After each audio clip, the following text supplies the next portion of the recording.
लातूरमध्ये काँग्रेस आणि भाजपच्या कार्यकर्त्यांमध्ये राडा झालाय। भूमिपूजनावरून हा वाद झाला।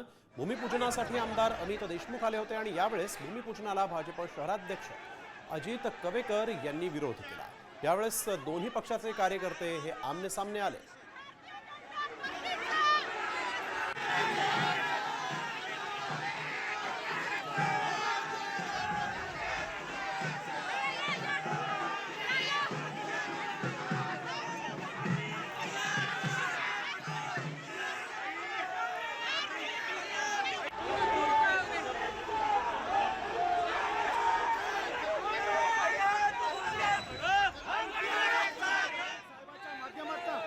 विकासाची गंगा आलेली आहे।